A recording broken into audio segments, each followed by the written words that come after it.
Imagine finding out your own parents tried to divert your $800,000 inheritance to your sister behind your back. Hi, I'm Lauren. And when I uncovered what they had done, I thought I was alone, until my grandma's hidden will clause turned everything upside down. But it wasn't just about the money. It was about trust, about finally choosing myself after years of being invisible. Have you ever faced betrayal from the people you trusted most? I'd love to hear your story in the comments, because sometimes the families we build are stronger than the ones we're born into. I used to believe birthdays were magical. When I was little, they meant balloons tied to the porch railings, songs sung off-key by my parents, and homemade cupcakes that leaned a little to one side. But somewhere along the way, the magic slipped through my fingers, and I didn't even notice until it was gone. My 8th birthday landed on a breezy Saturday afternoon in late March. The backyard smelled faintly of grass clippings and barbecue smoke from the neighbor's grill. Mom had swung by the grocery store after work and brought home a small, slightly dented cake with "Happy Birthday, Lauren" written in blue frosting. No streamers. No games, no pile of wrapped presents, just me, Mom, Dad, and my little sister, Sophie, twirling barefoot on the patchy lawn. I sat at the plastic picnic table, a lopsided paper plate balanced on my lap, staring at the cake as Mom lit 8 skinny candles. She didn't look up from her phone while she mumbled, "Make a wish, sweetie," her thumb scrolling faster than her words. Dad stood nearby, half watching a baseball game through the sliding glass door, a beer bottle sweating in his hand. I closed my eyes, made the quietest wish I could muster, and blew out the candles in one soft breath. When I opened my eyes, Mom had already turned away, laughing at something on her screen. Sophie clapped her sticky hands together, shouting for a piece with extra frosting, while I sat quietly, wondering if maybe I'd wished wrong. It wasn't a bad birthday, I told myself. After all, I got cake. That should have been enough. A month later, when Sophie turned 5, our backyard transformed into a scene straight out of a fairy tale. There were streamers crisscrossing the trees, a rented bounce house inflating in the corner, and a woman dressed as Elsa from Frozen singing under a canopy of twinkling lights. The neighborhood kids swarmed the yard, chasing each other with faces painted like tigers and butterflies. Mom buzzed around, handing out cupcakes with little blue crowns on top, laughing louder than I'd heard her in weeks. Dad manned the grill, flipping burgers for the adults, and every few minutes someone would call out, "Sophie, you're the birthday princess!" I stood by the fence, arms folded tightly across my chest, the sounds of laughter buzzing in my ears like static. Sophie raced past me in a glittering dress, plastic tiara askew, cheeks flushed with excitement. She looked so happy, so loved, and for a moment I felt invisible, like part of the wooden fence itself. Later that night, after the last balloon had drifted off into the sky and the last paper plate had been scraped into the trash, I found Mom stacking plastic cups by the kitchen sink. "Mom?" I asked, tugging at the hem of her shirt. "How come Sophie got a big party and I didn't?" She laughed lightly, not unkindly, just distracted, as she wiped frosting from the counter. "You're older now, Lauren. You don't need all that fuss." Older. At 8 years old, I had apparently crossed some invisible line, one where sparkle and celebration no longer belonged to me. I didn't know how to explain the ache in my chest, so I just nodded, feeling smaller with every heartbeat. Upstairs in my room, I sat on the edge of my bed, still wearing the faded birthday crown I had found at the bottom of the party supply drawer. It slid down over my ears. Too big, too heavy somehow. Outside, the last of the string lights in the backyard flickered weakly against the gathering dark. A forgotten paper plate somersaulted across the lawn, catching the breeze like a ghost of something once cherished. I pressed my forehead against the cool window pane and watched it tumble away. That night, I didn't make a wish before bed. For the first time in my short life, I didn't even bother closing my eyes tightly and hoping for something better. I just pulled the blanket over my head and let the quiet settle in. thick and unmoving. That night, I stopped making birthday wishes. The harder I tried to stand out, the smaller I seemed to become. By the time I turned 13, I had learned to stop asking for things. Instead, I built silent lists in my mind, things I would earn on my own, trophies I would carry quietly, hoping anyone might notice without me having to beg. Fall in Portland always arrived like a tired sigh, gray skies draped over the city and sidewalks slick with fallen leaves. I spent most of that autumn in the dim, echoing halls of my middle school gym, training hard for volleyball season. My forearms were constantly red from practice, my sneakers permanently dusted with gym floor wax, but I didn't care. I had a goal: make the team. Not just make it, but lead it. When Coach announced my name as the new team captain, I felt something crack open inside me, something bright and weightless. For once, it wasn't Sophie they were cheering for. It was me. I called Mom as soon as practice ended, heart hammering against my ribs. "Hey, Mom! I made team captain," I said, breathless, smiling so hard it hurt. There was a pause. On the other end, I heard her flipping through papers or maybe loading the dishwasher. "That's nice, honey," she said, her voice distracted. "Did you remind Sophie to bring her jacket? It's chilly today." The line went dead before I could answer. A week later, we had our final championship game. I stood on the court, the wooden floor gleaming under the harsh gym lights, my jersey sticking to my back. The stands were packed with cheering parents, waving homemade signs and throwing out whoops every time their kids' teams scored. I searched the bleachers 3 times before I accepted it. No one was there for me. After the last set, after we lost by just 2 points, I slipped out the side door. It had started to rain, thin and cold, soaking through my jacket as I trudged across the parking lot. I dug my hands deep into my pockets, wishing they were heavy with keys to a car, a warm seat waiting to take me home. But no, I was 13, and the walk home was still mine to make. Earlier that year, I had spent almost 10 months saving allowance, birthday money, even spare change scrounged from couch cushions, to buy a pair of rollerblades I'd wanted for ages. Sleek silver ones, with black and teal stripes. I can still remember the way they gleamed under the sports store lights, the way the wheels spun with barely a whisper. The day I brought them home, I could hardly sit still, lacing them up right there in the living room. Sophie toddled over, still in her glittery soccer cleats, and pouted, "I want skates too." She threw herself down dramatically, kicking at the rug. It took less than an hour before Dad pulled on his jacket and drove Sophie to the mall. She came back with a brand new set, pink with light-up wheels and glitter laces, that cost nearly twice as much as mine. I stood in the doorway, rollerblades still strapped to my feet, feeling something ugly and heavy settle in my chest. I told myself it was silly to be upset. After all, they were just skates. But it wasn't about the skates. It never really was. Later that semester, Sophie brought home a crayon drawing from her 3rd grade art class, a yellow sun, green stick figure trees, and a house that leaned comically to one side. Mom framed it immediately, hanging it in the living room right above the couch where everyone could see. When I asked her why, she smiled proudly. "Sophie's so creative, isn't she?" A month after that, I placed second in a statewide writing contest, an essay about community gardens and their impact on urban neighborhoods. The principal even called home to congratulate my parents. That night at dinner, I cleared my throat, laying the official letter neatly beside Dad's plate. He glanced at it once and said, "Good job, Lauren. Just don't let it get to your head." I folded the letter and tucked it back into my backpack, feeling the ink smudge under my fingers. That was the first time I realized hard work didn't guarantee anything, not even pride. The rain was heavier now, dripping down the back of my neck, flattening my hair against my cheeks. I cut across the empty soccer field behind the school, my sneakers slipping in the mud. By the time I made it to the sidewalk, my jeans were soaked halfway up my calves, and my backpack weighed twice what it had that morning.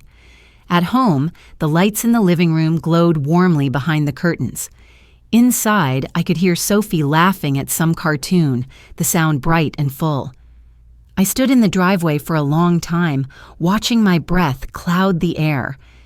Maybe it wasn't an accident. Maybe some people were just easier to love. And maybe I wasn't invisible by accident. Maybe I was meant to be. I thought being perfect would finally make them see me. The summer after high school smelled like fresh-cut grass and gasoline.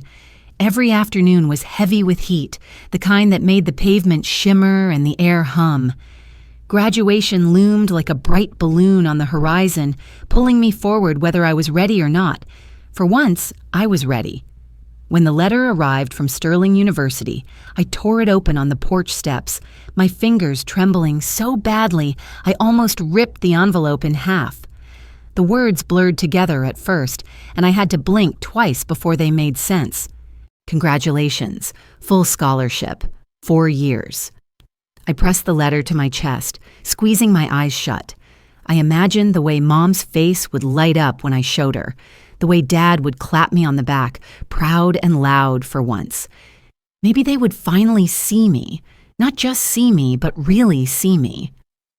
I rushed inside, barefoot, leaving my sneakers abandoned in the yard. Mom was folding laundry in the living room, a sitcom murmuring in the background. Dad sat at the kitchen table reading something on his laptop. Sophie lounged across the couch, phone in hand, recording another dance video for TikTok. Mom, Dad! I held out the letter like an offering. I got in, full ride, Sterling University. Mom looked up briefly, her hand still smoothing down a towel. Sterling? That's far, she said, voice casual. Are you sure you can handle the pressure? Dad grunted without looking up. Hope you're ready to work hard. Scholarships don't mean it'll be easy. I stood there, the letter flapping slightly in the weak breeze from the ceiling fan. Across the room, Sophie let out a squeal of laughter, flipping her hair dramatically for the camera. She had just hit 10,000 followers that week and was already planning her first sponsored post. I tucked the letter back into its envelope, my fingers careful, as if trying not to wrinkle the corners of a dream that already felt fragile. A week later, Sophie brought home her final report card. She had scraped by with a C+ in math, and somehow it turned into a celebration. Mom suggested ice cream. Dad offered to pay. Sophie beamed, twirling her hair around her finger, already scrolling through flavors on her phone. I watched from the kitchen doorway, the dishwasher humming behind me. No one had taken me out for ice cream when I got straight A's. No one even asked what flavor I liked. It wasn't about grades. It never was. The night before I left for Sterling, I packed my suitcase slowly, folding and refolding the same 2 pairs of jeans, the same worn sneakers, the navy hoodie I had owned since sophomore year. I printed out a campus map circling the dorm where I would live, the library, the nearest bus stop. I taped it inside the cover of my notebook like a road map to a place I had to believe could feel like home. When morning came, there was no send-off. No family breakfast or goodbye hugs. Dad handed me a $50 bill without much ceremony. Mom reminded me to text when I got there. Sophie didn't even look up from her phone. I dragged my suitcase down the driveway, its wheels catching on every crack in the pavement. The bus pulled up in a puff of diesel-scented air, and I hauled my things up the steps alone, the driver offering a half smile as I fumbled for my ticket. The ride to Sterling was long, the sun climbing high and then sliding down again behind the trees. I leaned my forehead against the window, watching towns blur past, gas stations, playgrounds, faded diner signs. Around me, other kids chatted excitedly, sharing playlists and fast food, swapping stories about what they hoped college would be like. Their parents had kissed them on the forehead, waved until the bus turned the corner. I traveled in silence. When we finally pulled into the campus parking lot, the place was buzzing with energy. Families bustled around, unloading minivans stuffed with bedding and microwaves. Kids hugged their parents tightly before darting off toward the dorms, laughing, shouting promises to call. I dragged my suitcase along the cracked sidewalk, the wheels squeaking loudly with every step. My dorm, Hawthorne Hall, was a red brick building that smelled faintly of old books and floor wax. As I approached, a group of volunteers handed out maps and cookies shaped like the school mascot. I took one politely, but didn't stay to chat. The lobby was a whirl of moving carts, squealing siblings and parents checking off lists. I wove through them like a ghost, unnoticed and unbothered. At the end of the hall, I found my room, 214B. The door swung open with a soft creak. The space was bare, just 2 beds, 2 desks, and a pair of small windows looking out over the quad. My new roommate hadn't arrived yet. I set my suitcase down with a thud and sat on the edge of the bed closest to the door. The mattress was stiff and smelled faintly of plastic. For a long moment, I just sat there, listening to the faint hum of voices down the hall, the shuffle of footsteps, the scrape of furniture against linoleum. I pulled the sterling envelope from my backpack and laid it on the bed beside me. The gold crest caught the light, winking dully. It should have felt like the beginning of something. It should have felt like pride. Instead, it just felt like distance. Like standing at the edge of a road you knew you had to walk, even if no one was there to wish you well. I reached for the key that had been taped to my welcome packet. It turned stiffly in the lock, clicking shut with a sound that echoed louder than I expected in the small, empty room. Outside, a new batch of students cheered as someone brought out a guitar. Inside, I sat very still, the folded map peeking out of my notebook like a flag I wasn't ready to plant. The bus pulled away from the parking lot, its engine rumbling into the distance, and I realized I didn't even look back. Some betrayals come dressed in polite smiles and legal documents. Spring in Spokane was a strange thing. The snow hadn't fully surrendered yet, clinging stubbornly to the edges of sidewalks and melting into cold, slick puddles that reflected the gray, restless sky. I stood outside the attorney's office, my hands stuffed deep into my coat pockets, staring at the brass plate beside the door. Blake and Associates, estate planning and family law. I let out a slow breath, watching it puff into the chilly air, and then pushed the door open. The lobby smelled of old paper and leather-bound books. A secretary with tightly curled hair and sensible shoes led me down a narrow hallway to a wood-paneled conference room where the rest of my family was already seated. Mom wore her navy blazer, the one she saved for church and mortgage meetings. Dad looked uncomfortable in a tie he hadn't worn since Sophie's high school graduation. Sophie, now 23, sat with her arms folded, avoiding my eyes. Mr. Blake stood at the head of the long table, a thin stack of documents in front of him, his reading glasses perched low on his nose. "Thank you for coming," he said, voice even. "Today we'll be reading the final will and testament of Mr. Edward Turner." Grandpa's name hung in the room like a soft echo. For a second, I could almost hear his voice, warm and steady, reminding me, always trust what you've earned, even if no one applauds it. I tightened my grip on the arms of the chair and nodded. Mr. Blake began. After a few formalities, small donations to his church, bequests to a few distant relatives, he got to the part that made the room stiffen. All remaining personal assets, including real estate, investment accounts, and savings, totaling approximately $800,000, he said, adjusting his glasses, are to be divided equally among his 3 grandchildren, Lauren Adams, Sophie Adams, and Elijah Turner. I felt the air hitch in my chest, even split, no qualifiers, no asterisks. Sophie shifted in her seat, and for a fleeting second, a small smile tugged at the corner of her mouth. Dad cleared his throat. Mom tucked a strand of hair behind her ear, her jaw tightening ever so slightly. When the reading ended, Mr. Blake closed the folder with a soft thud.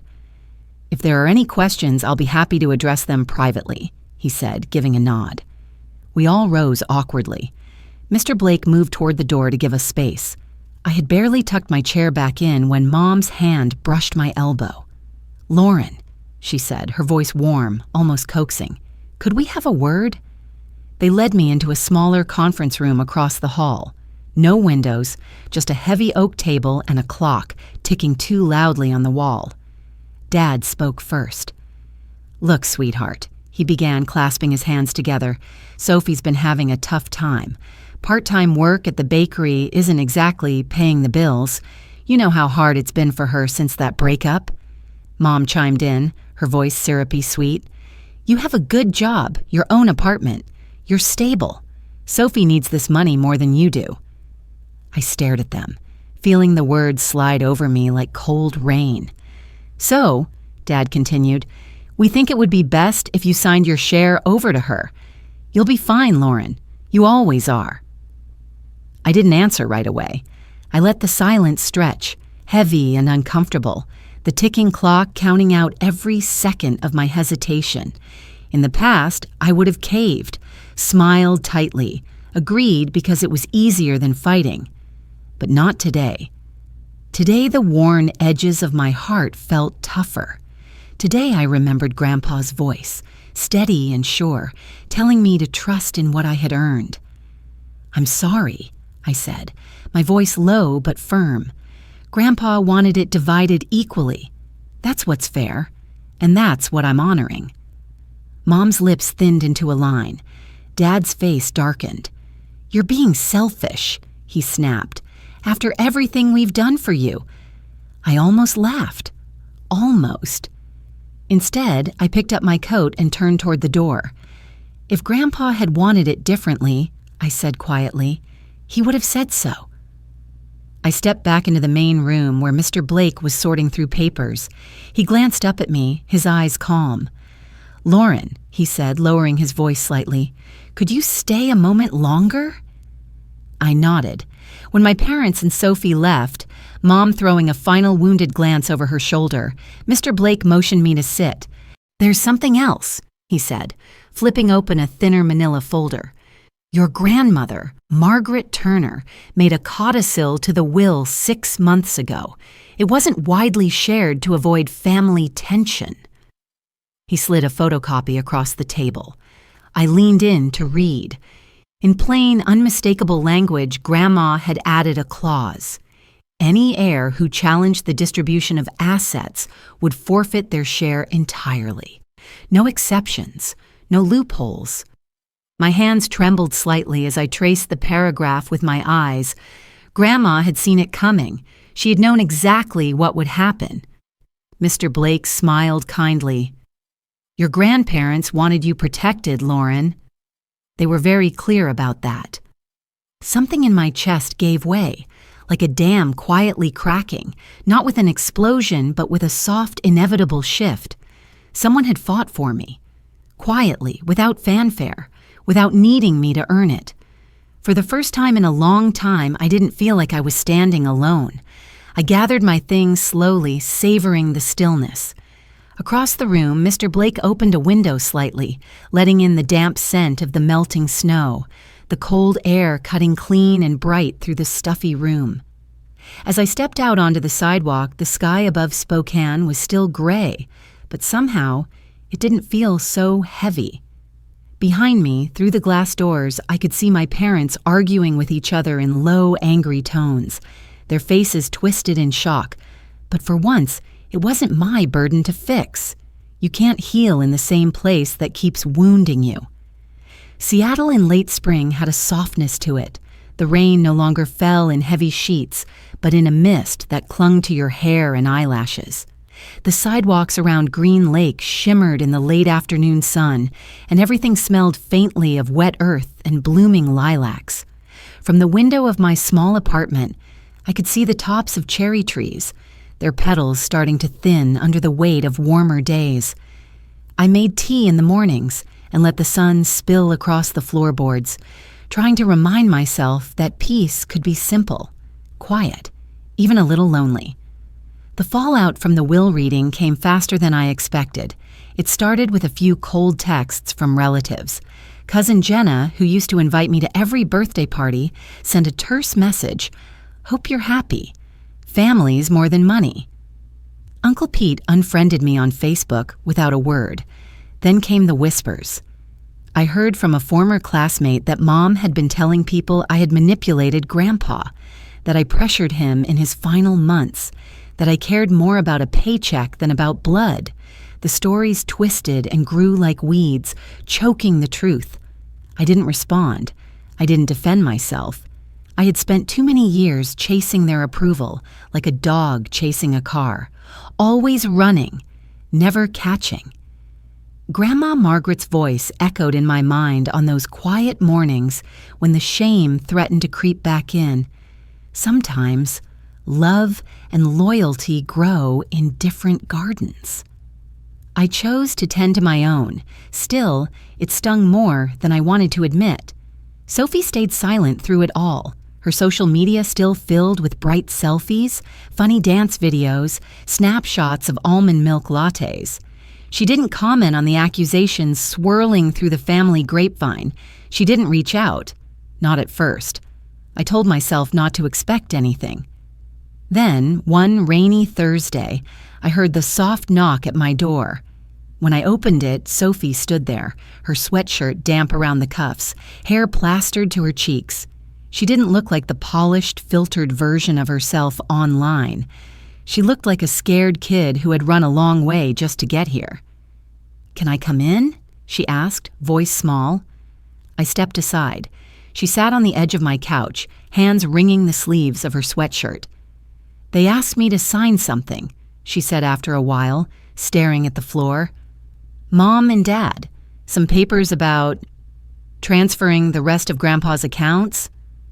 I sat down across from her, my hands wrapped around a cooling mug of tea. "I told them no," she said quickly, as if the words might slip away if she didn't get them out fast enough. "I said it didn't feel right, that it wasn't what Grandpa wanted." I exhaled slowly, feeling something loosen in my chest. "They were furious," she added, wiping her sleeve across her nose. "Mom cried. Dad said I was being ungrateful, that I didn't understand what loyalty meant." I sipped my tea, letting the silence stretch between us, not rushing to fill it. Finally, she looked up at me. "I used to think you were cold," she said, her voice cracking, "like you didn't care about family, but now, I think you were just trying not to drown." Outside, the rain softened to a mist, turning the sidewalk silver. We went for a walk around Green Lake later that afternoon, neither of us saying much at first. The path wound under dripping trees, past joggers and couples with strollers. Srenya, the soft thud of sneakers against wet gravel filling the spaces where words might have gone. After a long while, Sophie broke the quiet. "I'm scared," she said. "I don't know how to separate from them." "You don't have to cut them out completely," I said. "You just have to stop letting them decide who you are." She kicked a pebble down the path, watching it skitter into the grass. "I always thought you were brave," she said, "walking away. I used to envy you for it." I stopped, the words catching me off guard. "It didn't feel brave," I admitted. "It felt like standing on the edge of something and hoping the ground would catch you when you jumped." We found a bench near the water and sat down, the lake stretching out before us in ripples of muted gold and gray.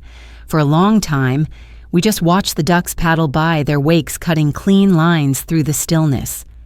"Maybe we can figure it out together," Sophie said finally, her voice barely above a whisper.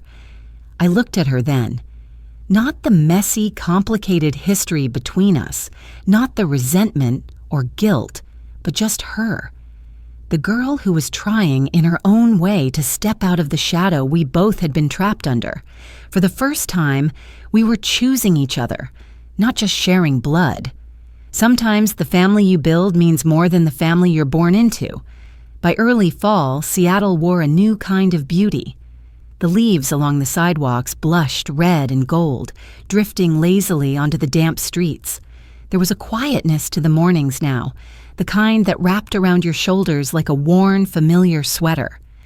I stood outside the small brick building that housed New Roots, the name freshly painted in soft green letters above the door. In the window, a handmade sign read, "Everyone deserves a beginning." It wasn't grand, just 2 rooms, a coffee pot that sputtered more than it brewed, and a mismatched collection of chairs donated by the local library. But it was ours. I'd used part of my inheritance, not because I felt obligated to spend it, but because for the first time, I could choose what to plant in the ground I'd fought so hard to stand on. New Roots was a place for people like me, and like Sophie, people who had learned the hard way that not all wounds left visible scars. On opening day, Grandma Margaret arrived carrying a plate of lemon bars wrapped carefully in wax paper. "You know," she said as she straightened the welcome table, "your grandfather would have been proud." I smiled, feeling the weight of those words settle warmly into my chest. Sophie arrived a little later, flushed and breathless from her first week of community college. She had thrown herself into studying social work, a spark in her I hadn't seen in years. "Sorry I'm late," she said, dropping her backpack by the door. "They started a new unit on crisis counseling, and I didn't want to miss a thing." She beamed, her excitement uncontained, and for the first time, I saw not just my sister, but a future taking shape in her steps. The first few meetings at New Roots were small. Sometimes just 2 or 3 people would show up. A middle-aged woman escaping a controlling parent, a college kid grappling with guilt over setting boundaries. We sat in a loose circle, sipping bad coffee and sharing stories that didn't always have tidy endings. One afternoon, a man with graying hair and tired eyes said, "I used to think walking away meant I was weak. Turns out it takes more strength to choose yourself." I nodded, feeling the truth of it settle deep in my bones. As September turned to October, Sophie and I made it a tradition to meet every Sunday at Green Lake after our sessions. We'd bring sandwiches and old fleece blankets, watching the last brave ducks cut across the silver water. The afternoons grew cooler, the lights slanting earlier, but neither of us minded. This year, for the first time, we planned Thanksgiving on our own. A small dinner at my apartment. Nothing fancy, just roasted chicken, mashed potatoes, and Grandma's famous pecan pie. We set the table with mismatched plates and candles in old jars, the windows fogging over from the warmth inside. Grandma sat at the head of the table, smiling so wide her eyes crinkled. Sophie said grace, her voice shaking slightly but steady by the end. Afterward, we sat around swapping stories, laughing until our sides hurt. No formal speeches, no silent, simmering resentments. Just us. Richard and Caroline didn't call. I didn't expect them to. For the first time, it didn't hollow me out. Their absence wasn't a wound anymore. It was simply a quiet space I no longer needed to fill. As the evening faded into soft music and second helpings of pie, I realized something so simple it stunned me. I wasn't waiting for closure. I wasn't hoping for a letter or an apology or a last-minute change of heart. I had given myself the life they never could, and it was enough. Later, after everyone had gone home, I stood at the doorway for a while, staring out at the street lit by a flickering lamplight. A gust of wind rustled through the trees, carrying with it a single copper leaf that tumbled across the sidewalk and landed on the mat at my feet. The mat read, "Home is where you begin again." I bent down, brushing the leaf aside, feeling the steady, quiet beat of my own heart. Freedom didn't come with fireworks.